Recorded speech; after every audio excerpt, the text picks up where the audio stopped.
Namaste again, and welcome back to Mindful Surrender Yoga, or Waking Up in a Busy World, what I now call Waking Up with Mindful Surrender Yoga. And we're going to continue answering questions from the jar. I'll press the timer on, and I'll try to answer a somewhat spiritual question in a 10-minute time frame, if I can. You may notice that there are several interruptions. We're going to try to get past the interruptions and all the imperfections that will show up on these videos because I do not edit. I'm trying to give you this as authentically as possible as the answer comes out. There's no preparation. It's all impromptu. And whatever shows up on this video is meant to be as far as I am considering it. So I'm going to press my timer. I think I'm going to press my timer. Just 1 minute.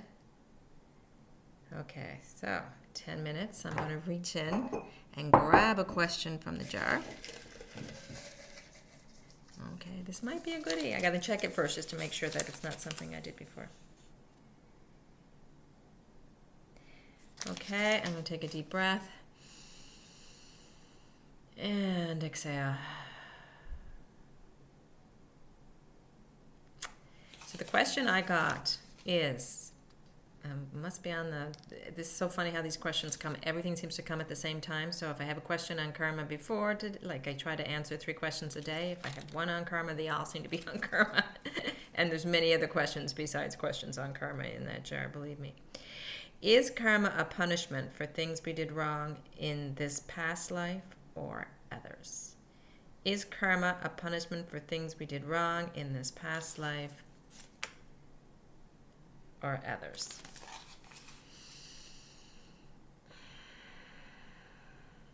So I think what the person means is it a punishment for this life and past life or other lives? Okay. Is it a punishment? Like I've mentioned many times before, I used to have this really probably common definition or assumption about what karma was, and that it was woo-woo, it belonged to Eastern religions, it was, everything about those religions or those cultures seemed to be a little woo-woo to me back in the day when I was so ingrained in my own set of beliefs. So I used to have that, look at karma as being a little bit woo-woo, and it didn't make sense to me, and this idea of past lives, reincarnation didn't make sense to me, it was just nonsense, da-da-da-da-da.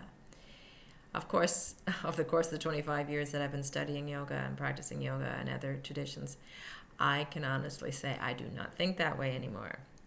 I see karma as a real universal law, just as the law of attraction is to some degree, just as the law of gravity is, just the law of thermodynamics is. Karma is basically a law, and it is very practical, even though we may think of it as woo-woo. It does definitely have some esoterical correlation. It is not just that. It can be seen very practically in everyday life. That being said, the person asked, is karma a punishment for this life, past lives, or other lives? And when I think of punishment, I think of my own traditional belief of, there's a fly flying around here. I think he wants to photobomb me. He hasn't too many days left, so we're going to let him be what he is for now. The weather's changing, and he doesn't have much time left on this planet. So, that being said, when I used to think when I think of punishment, I think of my own traditional beliefs. Growing up as a strict Irish Catholic family, punishment, we get punished for our sins. So the concept of sin comes in, and sin is the wrong things that we do wrong. How do we judge them as wrong? Well, that wrong is very relative according to the society that we're in, according to the church that we adhere to, and according to our family traditions, is it not? So what is wrong maybe in the Catholic Church is not wrong in the Protestant Church. And we used to say, for example, Protestants couldn't come in and take communion in the Catholic Mass. I was growing up to believe that was one of the greatest sins ever. And, and now it's like, it's a ritual, right?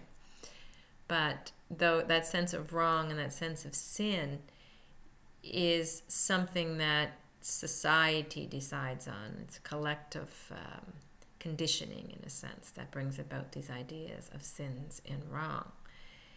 That's the idea of punishment. So a punishment in my church was penance, what we call penance. And so there's so many things you had to do after you made your confession of your many sins. For example, saying you kicked your brother in the face because he wouldn't let you watch the Brady Bunch.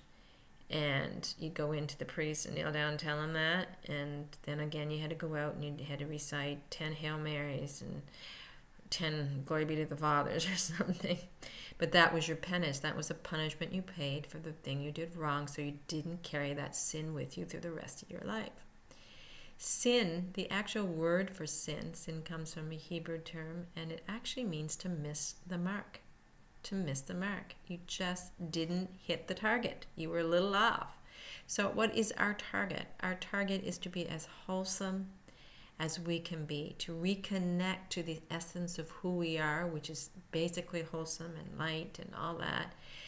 And in so doing, we try to be as wholesome and as skillful as we can be, so we get there. That is our mark. That is our target. And sometimes we're off. Sometimes we do things that take us away off that trajectory, a little bit off that trajectory, help us to fall off the path. And that is our wrongdoing. That is the things that we are doing wrong, our sins. But again, that again is all relative. So we have to ask the question, why is it wrong, and who is it wrong, and what is really wrong, and do I really need those dualistic terms of good and bad, right and wrong, should and should be in my life, or can I see beyond them to what is simply skillful and wholesome in getting me to my life goal, which is to reestablish myself in the seat of consciousness. So anything that takes us from that path, anything that makes us less conscious, is considered something wrong. Do we need to get punished for that? Well, it depends on what you think of punishment, but in karma, we think the life circumstances we're dealing with now are a result of something we've done wrong. In this culture, we may think of something that we did wrong in this life. In other cultures where reincarnation is a firmly established idea and belief, we would say in past lives. And we have to think of that in the practicality of that. We do, whether or not you believe in the actual reincarnation of the soul from body to body, from one life to the next, you have to understand the evolutionary process to some degree and how we establish memory of our ancestors into our DNA. So what our ancestors have done to some degree because we're all about survival, right? How are we going to survive? Well, we learn from the species in front of us. We learn from the generation in front of us. So whatever they have established or done in their unconscious attempts at survival, not being, maybe taken off the path and not thinking, okay, I got to get to the soul. I got to get to the money, or I got to get to feed my family, so I got to get that bear or whatever. If that becomes our focus and we do things unconsciously that are unskillful and unwholesome in the long run, in the sense that they help us miss the mark of hitting our target or getting to our goal, then maybe we are establishing a certain type of karma, because that memory, what they've done, that took them further from the goal, was inherited in my DNA, because my goal as their offspring is to take over where they left off in the same trajectory of trying to establish that goal in my life, so that I establish it in the ancestors' life, so that this clan or this generation or species that I'm belonging to continues to survive, right? So we may think of karma that way, as not as a punishment, but just as a learning potential. Where I didn't learn in my life, you're going to learn in this life, if we think in terms of reincarnation. But we can even think, like I said, generationally, what our ancestors were not able to learn. They've established that need for learning, or those mistakes in us, so that we learn and grow from them. Thusly, we're given circumstances to deal with that will help to bring that out, that unresolved conflict out of us, so that we can resolve it once and for all, to free not only ourselves, but to free our ancestors from this karmic debt. this accumulation of karma. All karma is action. It's cause and effect from action. 3 layers of action. What goes on in our bodies, what the body actually does, which includes what the body says through speech, will have an effect. Will have an effect on ourselves. Will have effect on other people. Will have effect on the planet, for example. So if I, as a body, deliver the speech about a particular race being contaminating the rest of the planet, and my speech, which is generated with so much volition and intention and effort, happens to influence 10,000 other people, and by influencing 10,000 other people, they begin to influence another 10,000 individuals, until we all, as a collective, go and kill off this race that I'm talking about. Wow, have I ever done a lot of karma? Have I ever accepted a lot of karma? That was not skillful. That took me off the course of finding out who I really was, which is all-inclusive, right? Loving all. It took me off that course. It took 10,000 people off that course, and in a sense, it took all the people they've influenced off that course. So it had a very big ripple effect. That is how karma gets accumulated, in the simplest way of explaining it. So that person, I myself, have a debt to pay. It's not to punish me, but it's helped me to learn how unwholesome that was, because there is this intention for me to get to that goal of freedom, that goal of self-realization, that goal of knowing who I truly am, so that I can free myself and then free the world. So I have some karma to pay. It's not punishment.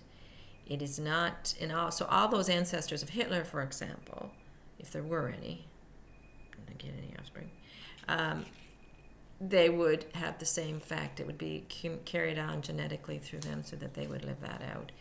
And we are living out our karmic responsibility to not only ourselves, but to all our clan, all our ancestors. Well, the timer is up, and I don't know if that made a lick of sense to anybody, but that's my answer for today. Some days I'll make sense, other days I won't. But my goal is, as I promised, just to get these out. Thank you for joining me. Have a wonderful day. Namaste.